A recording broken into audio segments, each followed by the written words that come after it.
Hello friends,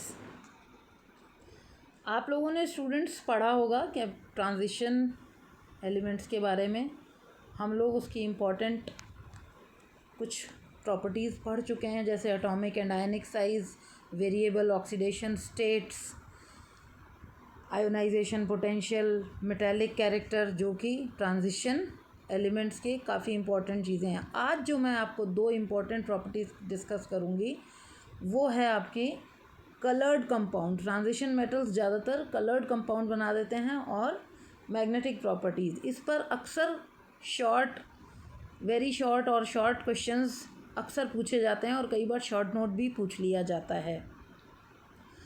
उम्मीद है आप लोग थोड़ा बहुत किताबों से पढ़ना शुरू कर दिया होगा, क्योंकि हमारे लोगों के लिए भी ये नया है। आप लोगों के लिए इस तरीके से पढ़ाना हम भी कोशिश कर रहे हैं।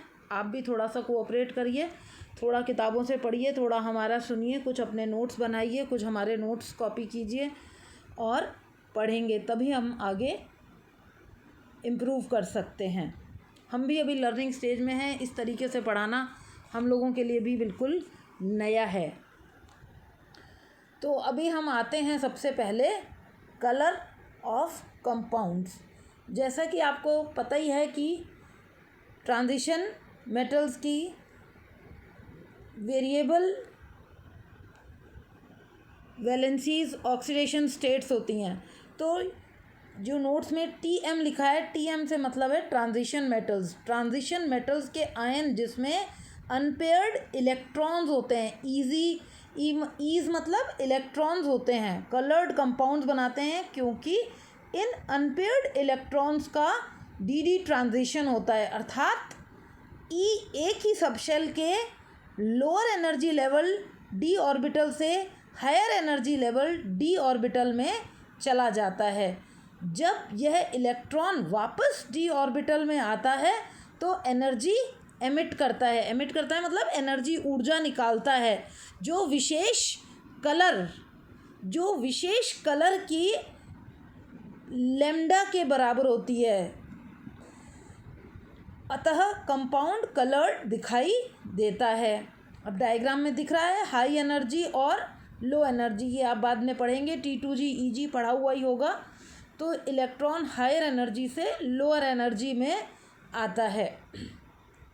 इलेक्ट्रॉन लोअर एनर्जी लेवल में जिस वेवलेंथ, जिस लैम्डा की एनर्जी एब्जॉर्ब करता है, हमेशा उसके कॉम्प्लीमेंट्री कलर की वेवलेंथ के बराबर ऊर्जा उत्सर्जित करता है। कलर की इंटेंसिटी इलेक्ट्रॉन्स की संख्या पर निर्भर करती है।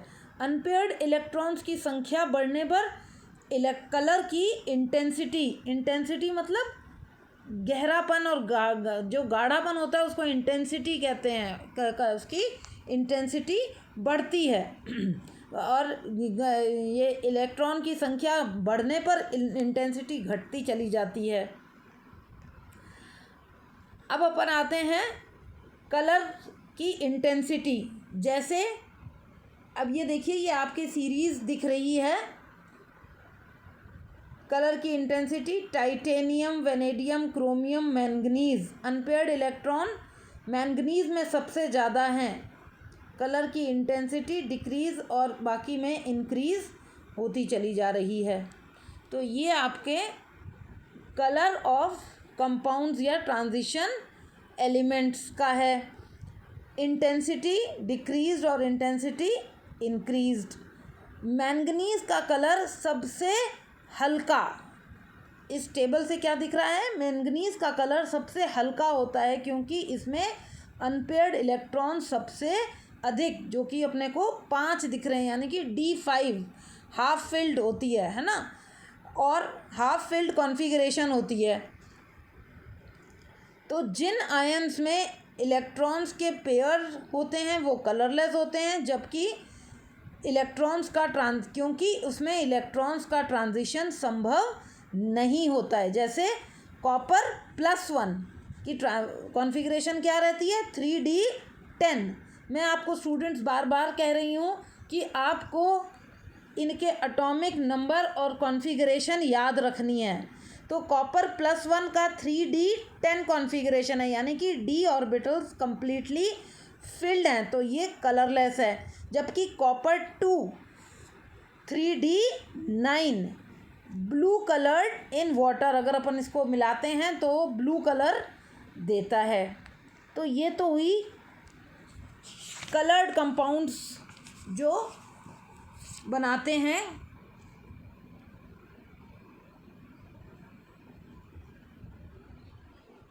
Coloured compounds.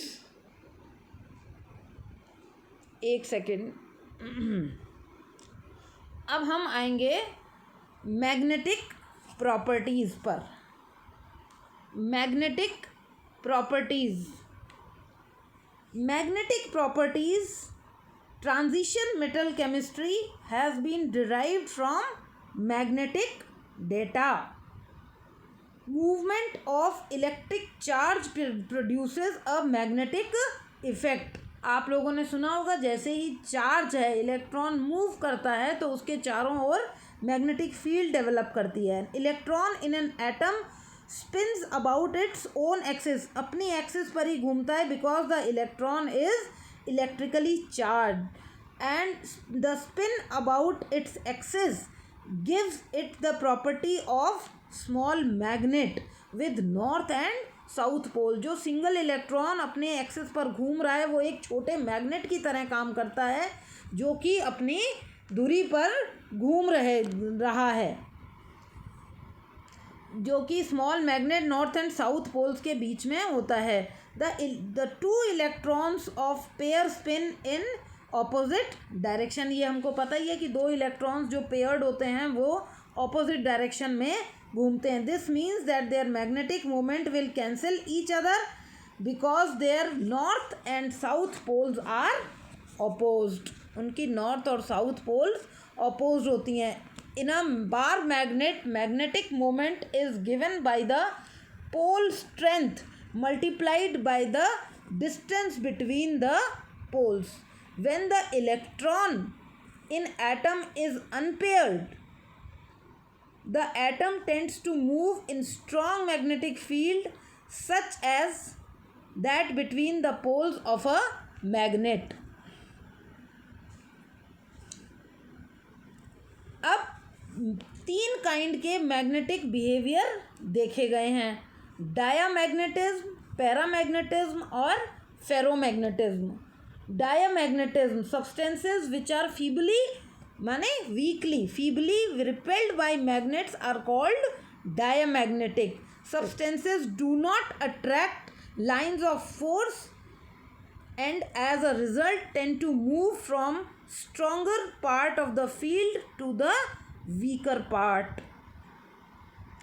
Diamagnetism क्या होता है? Feebly repelled by magnets. और डायामैग्नेटिज्म क्या होता है? Is a function of the distribution of electron density with in an atom, molecules और ions. It arises from the interaction of applied field with filled electron orbits. Species possessing inert gas 8 electron pseudo inert gas structure जिनका होता है, जिनके inert gas जिनके 8 electron होते हैं outer orbit में, या जिनके 18 + 2 इलेक्ट्रॉन होते हैं, वो सब डायमैग्नेटिक होते हैं। जैसे हीलियम, नियॉन, आर्गन गैस वाला जो स्ट्रक्चर है, चाहे वो सोडियम प्लस चार्ज हो, लिथियम पॉजिटिव हो, या बेरिलियम 2+ हो, या एल्यूमिनियम +3, ये सब क्या हैं? इनर्ट गैस स्ट्रक्चर्स दिखाते हैं। तो ये सारे डायमैग्नेटिक स्ट्रक्चर बताते हैं।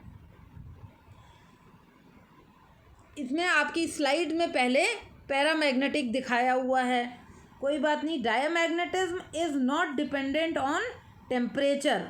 The effect of applied magnetic field upon the motion of electrons make all surfaces more और लेस डायमैग्नेटिक। तो डायमैग्नेट में क्या क्या मेन बातें आ गई? Feebly repelled by magnet, temperature का इन पर असर नहीं होता है, और जो इनर्ट गैस स्ट्रक्चर बताते हैं या जिनके 18+2 इलेक्ट्रॉन्स फिल्ड होते हैं आउटर ऑर्बिट में, वो डायमैग्नेटिक होते हैं। अब हम आते हैं ये पैरामैग्नेटिक। अब ये देखिए आपकी स्क्रीन पे ये दिखाया हुआ है, देखो ऑर्बिटिंग इलेक्ट्रॉन कैसे स्पिन कर रहा है, डायरेक्शन ऑफ स्पिन बताया है, मैग्नेटिक मूवमेंट, इसके चारों ओर मैग्नेटिक फील्ड डेवलप हो जाती है। ट्रांजिशन मेटल आयंस में अनपेयर्ड इलेक्ट्रॉन्स होते हैं, वो पैरामैग्नेटिक होते हैं। और paramagnetic substance attract magnetic lines of force, such substances are attracted towards magnet. ये देखिए आप स्क्रीन में आपको दिख रहा है कि यहाँ पे मैग्नेट जो है वो से लाइंस अट्रैक्ट हो रही हैं। उसके बाद पैरामैग्नेटिज्म किसके द्वारा दिखाया है? Shown by the substances when the magnetic effect of individual electrons are not mutually neutralised. It is associated with unpaired electron and incomplete electronic level. देखिए ये बिल्कुल डायमैग्नेटिज्म से ऑपोजिट आ गया है। यहाँ पे अनपेयर्ड इलेक्ट्रॉन्स होते हैं या इनकम्प्लीट इलेक्ट्रॉनिक लेवल, और डायमैग्नेटिज्म में क्या था? पेयर्ड इलेक्ट्रॉन्स, जिसमें लास्ट में 8 इलेक्ट्रॉन्स ऑक्टेट पूरा होता है या 18+2 इलेक्ट्रॉन्स होते हैं। Presence of number of electrons is usually characteristic of paramagnetic substances. It is also shown that even number of electrons are present, but when there is no pairing in the electrons, the principle of single occupancy of available orbital is obeyed. Paramagnetism is shown by many ions of d and f block elements. Molecules containing odd number of electrons, a few molecules containing even number of electrons, but unpaired electron spins like O2 and many other complex ion. Paramagnetism is temperature dependent. Diamagnetism क्या था? Temperature पर depend नहीं करता था, जबकि paramagnetism temperature पर depend करता है। अब जैसे ये बता रहे हैं अनपेयर्ड, जिन ट्रांजिशन मेटल में अनपेयर्ड इलेक्ट्रॉन्स होते हैं वो पैरामैग्नेटिक होते हैं, वह चुंबकीय बल रेखाओं को आकर्षित करते हैं तथा मैग्नेटिक फील्ड की तीव्रता में वृद्धि करते हैं। पैरामैग्नेटिज्म को मैग्नेटिक मोमेंट से व्यक्त करते हैं। Mu is equal to n+2 under root. तो जहाँ म्यू क्या है? मैग्नेटिक मोमेंट है, और n है नंबर ऑफ अनपेयर्ड इलेक्ट्रॉन्स। अब अनपेयर्ड इलेक्ट्रॉन्स की संख्या पर मैग्नेटिक मोमेंट बढ़ता है। जैसे अनपेयर्ड इलेक्ट्रॉन टाइटेनियम +2 में 2 हैं, वेनेडियम 3 हैं, क्रोमियम में 4 हैं। तो इस तरीके से मैग्नेटिक मोमेंट में वृद्धि, और ग्राफ से हम दिखाएंगे तो इस तरीके का ग्राफ आता है। और ये नीचे डायग्राम जो है वो डायमैग्नेटिक का है, जो मैंने आपको पहले बताया था। और फेरोमैग्नेटिज्म क्या होता है? मैंने आपको 3 चीज़ें बताई ना, डायमैग्नेटिज्म, पैरामैग्नेटिज्म। फेरोमैग्नेटिज्म में क्या होता है? इन सब substances the field with materials are increased tremendously. Substances showing such behaviour are called ferromagnetic. It is closely related to paramagnetism. Ferromagnetic substances में become permanently magnetised, whereas paramagnetism is shown in the presence of only applied field. Iron, cobalt, nickel exhibit ferromagnetism. अब हम आते हैं थोड़ा सा magnetic applications. Magnet की applications, magnetic studies की applications यानी कि यूजेस क्या हैं? तो magnetic data gives information regarding the number of unpaired electrons. ये बता दिया था, अगर पैरामैग्नेटिक है तो हमें पता चल जाएगा, और डायमैग्नेटिक है तो कितने इलेक्ट्रॉन्स है उससे हमें पता चल जाएगा कि ये डायमैग्नेटिक है। Colour of transition metal compounds and their solution is further explain. जैसे copper +2 ion is coloured while copper+ ion is colourless.